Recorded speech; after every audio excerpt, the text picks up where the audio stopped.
من سن سنة حسنة له أجرها وأجر من عمل بها ولا ينقص من أجورهم شيئا ومن سن سنة سيئة وله وزرها ووزر من عمل بها ولا ينقص من أوزارهم شيئا. உலமாக்கள் யார்? பாகம் 1. அஷ்-ஷைக் யஹ்யா சில்மி ஹஃபிதஹுல்லாஹ். இன்று இந்த முஸ்லிம் சமூகம் ஆலிம் அல்லது உலமாக்கல் என்ற வார்த்தையை தவறான வரைவிலக்கணத்துடன் புரிந்து வைத்துள்ளார்கள்.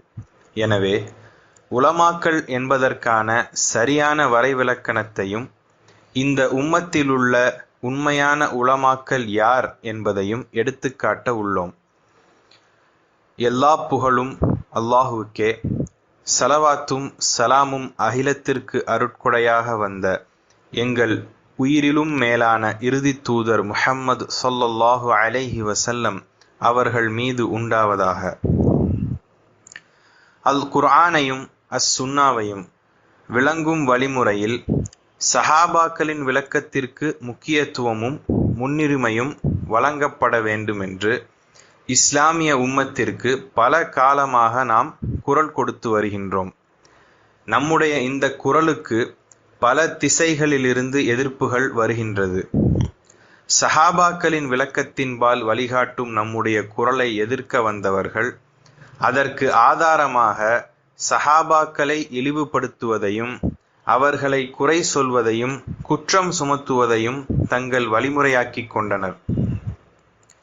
ரசூலுல்லாஹி ஸல்லல்லாஹு அலைஹி வஸல்லம் அவர்களின் நேசத்திற்குரிய தோழர்களான உத்தம சஹாபாக்களின் வழக்கத்தை புரிந்து கொள்வதற்கும் அறிந்து கொள்வதற்கும் முயற்சி செய்யாமல் அந்த சஹாபாக்களின் கருத்துக்களில் தவறுகளை தேடி பிடிப்பதை இவர்கள் கெட்டிக்காரத்தனம் என்று எண்ணிக்கொள்கிறார்கள். மேலும் இன்றுள்ள அனைத்து இயக்கங்களும் வழிகேட்டின்பால் அழைக்கும் தங்களின் தலைவர்களுக்கு உலமாக்கள் என்று பட்டத்தை கொடுத்ததோடு சஹாபாக்களின் வழிமுறையில் இருக்கும் இமாம்களையும் உலமாக்களையும் அவர்களின் நூல்களையும் சமூகத்துக்கு தரைக்குறைவானதாக எடுத்துக்காட்டி அதனை விட்டும் சமூகத்தை திசை திருப்புவதற்கு ஓர் அணியாக நின்று செயல்படுகின்றனர். இப்போராட்டத்தில் ஜமாஅத்தே இஸ்லாமி, இஹ்வானுல் முஸ்லிமீன், தப்லீக் ஜமாத், தௌஹீத் ஜமாத் போன்ற அனைத்து இயக்கங்களும் ஒரே அணியில்தான் செயல்படுகின்றனர். இவர்கள் அனைவரும் சஹாபாக்களின் வழிமுறையோடு தொடர்பான அனைத்து விஷயங்களையும் சமூகத்தின் கண்களிலிருந்து மறைத்து விட்டனர். இதன் விளைவாக நமக்கு முன்னால் இந்த பூமியில் மார்க்கத்தை சிறப்பாக பின்பற்றிய ஸலஃபுஸ் ஸாலிஹீன்களின் பெருமதிமிக்க கல்வியும் வழிகாட்டல்களும் நூல்களும் முஸ்லிம்களை நெருங்க முடியாத நிலைக்கு சென்று விட்டன. அல் குர்ஆனையும் அஸ்-சுன்னாவையும் சஹாபாக்களின் விளக்கத்தில் பின்பற்றுபவர்கள் சமூகத்தில் புறக்கணிக்கப்படுகிறார்கள். தாந்தோன்றித்தனமாக அல் குர்ஆனிற்கும் அஸ்-சுன்னாவிற்கும் விளக்கம் கொடுக்க முனைபவர்களையும் தர்க்கவாத போக்கில் மார்க்கத்தை விளங்க முற்படுபவர்களையும் உலமாக்கல் என்று அழைக்கப்படுகிறார்கள். குறிப்பாக தமிழ் பேசும் முஸ்லிம்கள் மத்தியில் இந்த வழிகேடான பாதை வளர்க்கப்பட்டுள்ளது. இச்சிந்தனை போக்கு முஸ்லிம்களின் புத்தியில் ஊட்டப்பட்டு விட்டதால் சஹாபாக்களின் குறைகளை தேடுவது ஆராய்ச்சியாகிவிட்டது. இவர்களில் சிலர் நாங்கள் சஹாபாக்களின் தவறுகளையெல்லாம் பக்கம் பக்கமாக சேர்த்திருக்கிறோம் என கூறி பெருமைப்படுகின்றனர். இவர்கள் சஹாபாக்களை இழிவுபடுத்தினாலும் அகிலத்தின் இரட்சகனாகிய அல்லாஹ் சுப்ஹானஹு வ தஆலா சஹாபாக்களை பற்றி பின்வருமாறு கூறுகின்றான். ரலியல்லாஹு அன்ஹும் வ ரது அன்ஹு. அல்லாஹ் அவர்களை பொருந்திக் கொண்டான், அவர்களும் அல்லாஹ்வாகிய அவனை பொருந்திக் கொண்டார்கள். சூரத்து தௌபாவின் 100வது வசனம். அல்லாஹ் சுப்ஹானஹு வ தஆலா பொருந்திக் கொண்ட அந்த உத்தம சஹாபாக்களின் குறைகளை இந்த வழிகேடான ஆராய்ச்சியாளர்கள் தேடித் திரிகின்றனர்.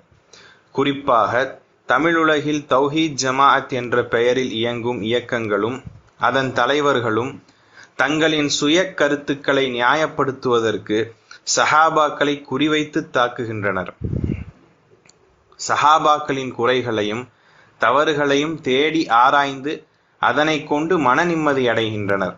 அதே போன்று தமிழ் பேசும் முஸ்லிம்களுக்கு பிஜே என்பவர் நான் தௌஹீதை எத்தி வைக்க வந்தவன் என்றும் அல் குர்ஆன் சுன்னாவின் பால் வழிகாட்டுகின்றவன் என்றும் பிதுஅத்துக்களை ஷிர்க்குகளையும் கண்மூடித்தனத்தையும் அளிக்கின்றவன் என்றும் குரல் கொடுக்கிறார். ஆனால் தன்னை தௌஹீதின் தலைவர் என்று கூறிக்கொள்ளும் பிஜே சஹாபாக்களை பற்றி கூறுகையில், அந்த சஹாபாக்கள் தங்கள் பதவியையும் அந்தஸ்தையும் பாதுகாத்து கொள்வதற்கு ஒருவர் மற்றவரின் கழுத்தை வெட்டி கொண்டு இரத்தத்தை ஓட்டியவர்களாக இருந்தார்கள். ஆனால் நாம் அவர்களைப் போன்று ஒருவர் மற்றவரின் கழுத்தை வெட்டி கொள்ளவில்லை. எம் மத்தியில் தொப்பி அணிவதிலும் விரலசைப்பதிலும் தான் வேறுபாடு உள்ளதே தவிர ஒருவரை ஒருவர் கொல்லும் அளவிற்கு வேறுபாடுகள் இல்லையே. எனவே சஹாபாக்கள் சிறப்பானவர்களா அல்லது நாங்கள் சிறப்பானவர்களா என்று கேட்கிறார். அல்லாஹ் பொருந்தி கொண்ட அல்லாஹ்வின் தூதருடைய நேசத்திற்குரிய அந்த சஹாபாக்களின் சமூகத்தை உள்ளத்தில் எந்த ஒரு பயமும் வெட்கமும் கூச்சமும் இல்லாமல் விமர்சிக்க முன்வந்து விட்டார். பிஜே தன்னுடைய உரைகளில் எதையெல்லாம் சஹாபாக்களுக்கு எதிரான ஆதாரமாக எடுத்து காட்டினாரோ அதனைத்தான் இஸ்லாத்தின் எதிரிகளும் இந்த மார்க்கத்தில் குறை சொல்வதற்கு ஆதாரமாக முன்வைத்தார்கள். இதிலிருந்து நாம் அறிந்து கொள்வது என்னவெனில், பிஜே என்பவர் சலஃபுஸ் சாலிஹீன்களின் எதிரியாக இருக்க வேண்டும் அல்லது அவர்களை பற்றி அறியாத ஒரு மடையராக இருக்க வேண்டும். அதாவது இவர் தனது கல்வியை எங்கிருந்து பெற வேண்டுமென்று அறியாமல் அந்நியர்கள் மற்றும் இஸ்லாமிய மார்க்கத்தின் எதிரிகளின் நூல்களிலிருந்து பெற்றுக்கொண்டதை வைத்து சஹாபாக்களை குறை சொல்கிறார். அப்படி இல்லை என்றால் அவர் சஹாபாக்களின் தரத்தை அறிந்து கொண்டே அவர்களை எதிர்க்கும் எதிரியாக மாறிவிட்டார். இதனைத்தான் இமாம் அபு முஹம்மது அல் ஹசன் இப்னு அலி இப்னு ஹலஃப் அல் பர்வஹாரி ரஹிமஹுல்லாஹு தஆலா அவர்கள் ஷரஹு சுன்னா என்ற நூலில் கூறுகிறார்கள், ஒரு மனிதன் நேர்வழியை விட்டும் வழிதவறிச் செல்வதற்கு இரு காரணங்களே இருக்க முடியும். ஒன்று, அவர் தவறை அது தவறென்று அறியாமல் வழிகெட்டு விடுகிறார். இவருடைய தவறுகள் வழிகேட்டிற்கு இட்டுச் செல்வதால் அத்தவறுகளை மற்றவர்கள் பின்பற்ற முடியாது. இரண்டாவது, ஒரு மனிதன் தன் பாதை தவறென்று தெரிந்து கொண்டே சத்தியத்தையும் சத்தியவாதிகளையும் எதிர்க்கும் ஒரு எதிரியாக மாறிவிட்டார். இவர் வழிகெட்டவரும் மற்றவர்களை வழிகெடுப்பவரும் இந்த உம்மத்தை ஆட்டிப்படைக்க வந்த ஷைத்தானும் ஆவார். இப்படியானவர்களை விட்டும் மக்களை எச்சரிப்பது அறிந்தவர்கள் கல்வி சுமந்தவர்கள் மீது கடமையாகும். இமாம் பர்பஹாரி ரஹிமஹுல்லா கூறியது போன்று, ஒருவர் அறியாமல் தவறான பாதையில் செல்பவராக இருந்தால் அவருடைய தவறுகளை நாம் பின்பற்ற முடியாது. எனவே அவரிடமிருந்து யாரும் கல்வியை கற்க முடியாது. அதே போன்று ஒருவர் சத்தியத்தை அறிந்து கொண்டே அதனை எதிர்க்கும் எதிரியாக இருந்தால் அவரிடமும் நாம் கல்வியையோ உபதேசங்களையோ பெற்றுக்கொள்ள முடியாது. ஆனால் இவ்வாறான தன்மைகளை கொண்டவர்கள்தான் இன்று தமிழ் பேசும் முஸ்லிம்களின் வழிகாட்டிகளாக அடையாளம் காட்டப்பட்டிருக்கிறார்கள். இவர்கள்தான் இன்று இஸ்லாமிய உம்மத்திற்கு தௌஹீதை கற்றுக் கொடுக்கின்றனர். நபித்தோழர்களை இழிவுபடுத்துவதும் இஸ்லாமிய உம்மத் அன்று முதல் பின்பற்றி வருகின்ற ஹதீஸ், ஃபிக்ஹ், வரலாற்று அடிப்படைகளை தங்களின் மனோ இச்சைக்கு ஏற்ப மாற்றி அமைத்துக் கொள்வதும் இந்த கூட்டங்களின் தனித்தன்மையாக உள்ளது. இந்த கூட்டங்களால் இஸ்லாமிய உம்மத் மயங்கி வழிகெட்டுச் செல்வது மட்டுமல்லாமல் இவர்களுக்கு மக்கள் உலமாக்கல் என்ற அந்தஸ்தையும் கொடுத்து விட்டார்கள். நிச்சயமாக இதன் உண்மை நிலைப்பாடுகளும் விளைவுகளும் முஸ்லிம் சமூகத்திற்கு எடுத்துக்காட்டப்பட வேண்டும். நமது முஸ்லிம் சமூகம் உண்மையான உலமாக்கல் யார் என்பதை தெரிந்திருக்க வேண்டியது மிக முக்கியமானதாகும். அப்போதுதான் இன்று சமூகத்தில் தங்களை உலமாக்கல் என்று காட்டிக்கொள்பவர்களின் உண்மையான நிறத்தை நாம் விளங்க முடியும். உலமாக்களை பற்றி அல்லாஹ் சுப்ஹானஹு வ தஆலா அவனது வேதத்தில் கூறியிருக்கின்றான், இன்னமா யக்ஷல்லாஹ மின் இபாதிஹில் உலமா, நிச்சயமாக அல்லாஹுவை அவனுடைய அடியார்களில் பயப்படுவதெல்லாம் அவனை பற்றி அறிந்த கல்விமான்கள்தான். சூரத்துல் ஃபாத்திர் 28வது வசனம். எனவே ஆலிம் என்பவர் நிச்சயமாக அல்லாஹுவை அஞ்சி நடப்பவராக இருப்பார். அவ்வாறு தன் இரட்சகனுக்கு அவர் அஞ்சி நடக்கையில் அல்லாஹுவும் அவனது தூதரும் தீர்ப்பளித்திருக்கும் ஒன்றுக்கு முரணாக தனது தீர்ப்பை அமைத்துக் கொள்ள மாட்டார். மனிதர்களில் சிறந்தவர்கள் என்றும் மனிதர்கள் நேர்வழியை அடைவதற்கு முன்மாதிரியாக எடுத்து பின்பற்றப்பட வேண்டிய கூட்டம் என்றும் சஹாபாக்களின் சமூகத்தை அல்லாஹுவும் அவனது தூதரும் நற்சான்று வழங்கி தீர்ப்பளித்திருக்கும் நிலையில் அத்தீர்ப்புக்கு முரணாக இன்று தங்களை உலமாக்கள் என்று சொல்லிக் கொள்பவர்கள் அந்த சஹாபாக்களை குறை சொல்கின்றனர்.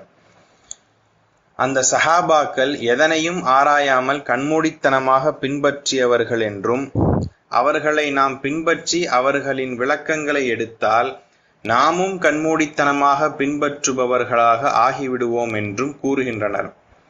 அல்லாஹ் பொருந்திக் கொண்டவர்களை இவர்கள் பொருந்திக் கொள்ள தயாராக இல்லை. அல்லாஹ் எடுத்த முடிவை இந்த வழிகெட்ட உலமாக்கள் ஏற்றுக்கொள்ள தயாராக இல்லை. சஹாபாக்கள் சுமந்த விளக்கம் ஒரு கண்மூடித்தனம் என்று சொல்லும் இவர்களுக்கு தங்களின் சுய விளக்கங்கள் கண்மூடித்தனமாக தெரியவில்லை. இவர்கள் உண்மையான உலமாக்கள் என்றால் ஒருபோதும் சஹாபாக்களை பற்றி இவ்வாறு கூறியிருக்க மாட்டார்கள். நாம் இஸ்லாமிய மார்க்கத்தின் வரலாற்றை சற்று திரும்பி பார்க்க வேண்டும். சஹாபாக்களின் காலமாகட்டும் அல்லது அதன் பின் வந்த தாபியீன்களின் தபஅத் தாபியீன்களின் காலமாகட்டும் அல்லது அதற்கு பின் வந்த இமாம்களின் காலமாகட்டும், இவ்வனைத்து காலங்களையும் கவனிக்கையில் யாரெல்லாம் சஹாபாக்களை விமர்சனம் செய்வதற்கு முன் வந்தார்களோ அத்தகையவர்கள் உலமாக்கள் என்ற பெயரில் இருந்தாலும் அவர்களை உலமாக்கள் என்று கல்வியை தூய்மையாக சுமந்தவர்கள் ஏற்றுக்கொண்டதாக இஸ்லாமிய வரலாற்றில் காண முடியாது. மாறாக சஹாபாக்களை விமர்சித்தவர்களுக்கு ஜிந்தீக் என்றும் முல்ஹித் என்றும் வழிகெட்ட பிதுஅத்வாதி என்றும் பட்டம் கொடுப்பதை அஹ்லுஸ்ஸுன்னா வல் ஜமாஅத்தின் உலமாக்கள் வரலாறு நெடுகிலும் தங்களின் வழிமுறையாக கையாண்டு வருகின்றனர்.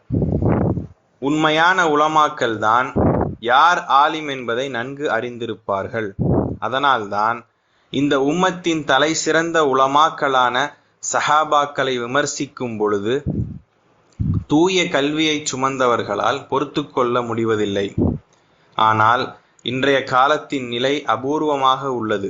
சஹாபாக்களை தரம் தாழ்த்தி பேசுபவர்களும் அல்லாஹுவின் பண்புகளை அதன் சரியான வழியில் விளங்காமல் அதன் விளக்கத்தை திரிவுபடுத்துபவர்களும் குர்ஆனுக்கு முரணாக குர்ஆனையும் ஹதீஸ்களையும் எடுத்துக்காட்டி உம்மத்தின் கொள்கையை அளிப்பவர்களும் தனக்கு தேவை போன்று குர்ஆனுக்கு விளக்கம் கொடுப்பவர்களும் இன்று உலமாக்களாக ஆகிவிட்டனர். மக்கள் உண்மையான உலமாக்களை அடையாளம் காணாமல் இருப்பதனால் அல் குர்ஆனின் விளக்கத்தை சஹாபாக்களின் விளக்கத்திலிருந்து பெற்றுக்கொள்பவர்கள் மக்களிடத்தில் அறியப்படாதவர்களாகவும் புதினமானவர்களாகவும் மாறிவிடுகிறார்கள். இஸ்லாமிய வரலாற்றில் மறக்கப்படாதவர்களாக இமாம் அபு ஹனீஃபா, இமாம் மாலிக், இமாம் ஷாஃபிஈ, இமாம் அஹ்மது, இமாம் புகாரி, இமாம் இப்னு தைமியா, இமாம் இப்னுல் கையும், இமாம் இப்னு கசீர் ரஹிமஹுமுல்லா போன்றோரும் இன்னும் இந்த பட்டியலில் வருகின்ற மற்றவர்களும் இருக்கின்றனர். இவர்கள் இந்த இஸ்லாமிய உம்மத்திற்கு வழிகாட்டுகின்ற இமாம்களாக இன்று வரை மதிக்கப்படுகின்றனர். இவ்வாறான தரத்தை இவர்கள் அடைந்து கொண்டதன் காரணத்தை நாம் கவனிக்க வேண்டும்.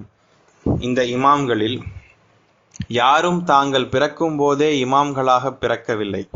மாறாக அவர்கள் தங்களின் வாழ்வில் சத்திய பாதையான சஹாபாக்களின் பாதையில் இருந்ததனாலும் அதற்காக போராடியதன் காரணமாகவும் மார்க்கத்தினுள் தங்களின் சொந்த கருத்துக்களையும் விளக்கங்களையும் புகுத்தாததன் காரணமாகவும் இன்று வரை அவர்களின் கல்வியும் வழிகாட்டல்களும் இஸ்லாமிய உம்மத்தில் மதிக்கப்படுகின்றது.